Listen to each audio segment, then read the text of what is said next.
పోయాడు. కస్టమర్ ఇచ్చింది ఒరిజినల్ బంగారమేనా కాదా అని టెస్ట్ చేయాలనుకున్నాడు. తనకు అందుబాటులో ఉన్న అన్ని పద్ధతుల్లో పరీక్షించాడు. అది నిక్కార్సైన బంగారమే అని తేలింది. ఇన్నిసార్లు ట్రై చేసినా సేమ్ రిజల్ట్. మరి మేలిమి బంగారమైతే కరగాలి కదా, కరగలేదంటే ఇందులో ఏదో తేడా ఉందని ఓ అంచనాకు వచ్చాడు. కాని ఆ తేడా ఏంటో అతనికి అంతు చిక్కలేదు.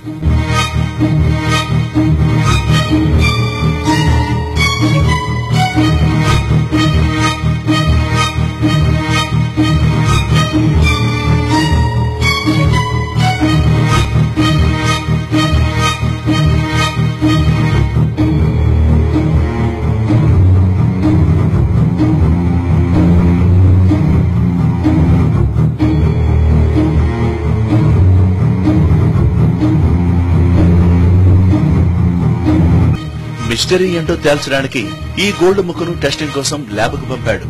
అనుమానం కరెక్టే అయింది. ఆ బంగారంలో 10% కల్తీ ఉంది. కల్తీ అంటే ఏ రాగినో ఎత్తడినో కలపలేదు. ఆ 10%లో 9.87% ఇరీడియం కలిసి ఉందని తేలింది.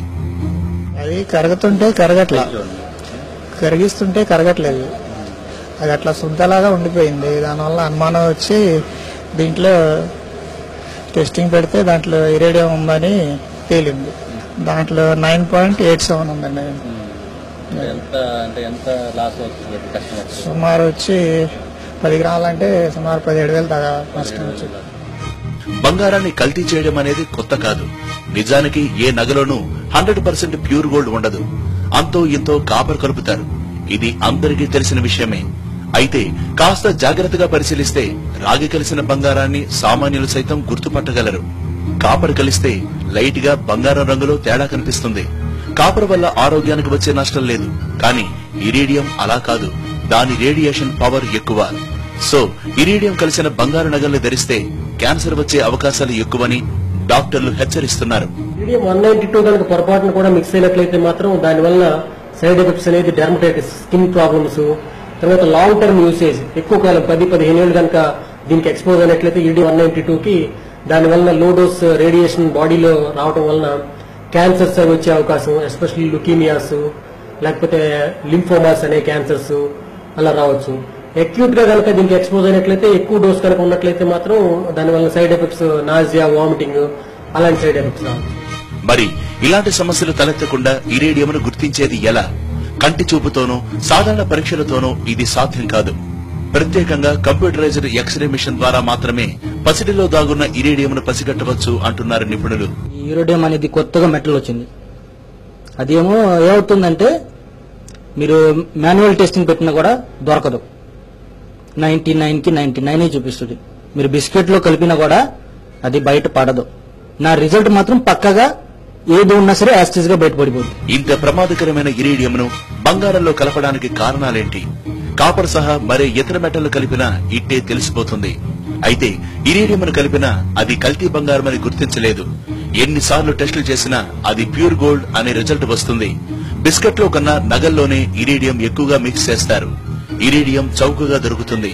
పైగా దాని పసిగట్టే పరీక్షలు, పరికరాలు మార్కెట్లో అంతగా లేవు. ఇవే అక్రమార్కులకు వరంగా మారుతున్నాయి. తక్కువ ధరకే అని ఆఫర్ ఇస్తూ జ్యువెలరీ షాప్ లో ఇరీడియంను నింపేస్తున్నారు. బ్రోకర్ల మాటలు నమ్మి వ్యాపారులు సైతం అత్యాశతో అసలుకే ఎసరు తెచ్చుకుంటున్నారు. ఈ వస్తువులు ఎక్కువగా బాంబేలో తయారవుతున్నాయండి. బాంబే నుంచి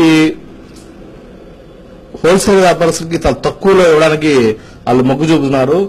మేమందరం కూడా తక్కువగా వస్తుంది, మాకు మేము కస్టమర్లు బెనిఫిట్ చేయ ఉద్దేశంతో మేము కూడా కొనాల్సి వస్తుంది కొన్ని సందర్భాల్లో.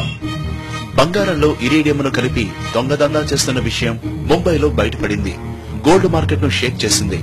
బంగారాన్ని కల్తీ చేసేందుకు దిగుమతి చేసుకున్న 100 కోట్ల రూపాయలు విలువ చేసే ఇరీడియంను డైరెక్టరేట్ ఆఫ్ ఇంటెలిజెన్స్ అధికారులు చాకచక్యంగా పట్టుకున్నారు. రీసెంట్ గా ఈ నెల 7న ముంబై ఎయిర్పోర్టు దగ్గరలోని పోస్టాఫీస్ నుంచి 15 కేజీల ఇరీడియంను స్వాధీనం చేసుకున్నారు. ఈ లోహాన్ని దిగుమతి చేసుకున్న సంస్థకు 5 కోట్ల జరిమానా విధించారు. దొరికితేనే దొంగ, దొరకనంత వరకు అన్ని దందాలు దర్జాగానే సాగుతాయి. పట్టుబడింది కాబట్టి తెలిసింది. తెలియక ముందు మన మార్కెట్లోకి ఇరీడియం భారీ స్థాయిలోనే డంప్ అయిందనే అనుమానాలున్నాయి. కేజీ ఇరీడియం ధర 8 లక్షలు. కేజీ బంగారానికి దగ్గర 17 లక్షలు. అంటే డబుల్ ఫరక్. 20 నుంచి 30 గ్రాముల బంగారంతో నగలు తయారు చేస్తే అందులో 5 నుంచి 10% ఇరీడియం కలుపుతున్నారు. వీటిని ధరిస్తే అనారోగ్య బారిన పడ్డమే కాదు, ఎంతగా కరిగించని కరుగని ఈ నగల్ని అమ్ముకుందామన్నా పైసా రాదు. సో మీ డబ్బుకు పూర్తి న్యాయం దక్కాలన్నా, మీకు బంగారం కొన్నామన్న ఆనందం మిగలాలన్నా కొనుగోలు విషయంలో జాగ్రత్తగా ఉండండి. సర్టిఫైడ్ గోల్డ్ నే కొనండి. తక్కువ ధర అని టెంప్ట్ అయితే రిస్క్ తప్పదు. అందమైన నగరని, ఎన్నెన్నో డిజైన్స్ ఉన్నాయని మనసు పారేసుకుంటే ఇరీడియం ఎరగదీస్తుంది. తస్మాత్ జాగ్రత్త. ఇలాంటి మోసాలకు తావు లేకుండా వ్యాపారులు కూడా అప్రమత్తంగా ఉండాలి.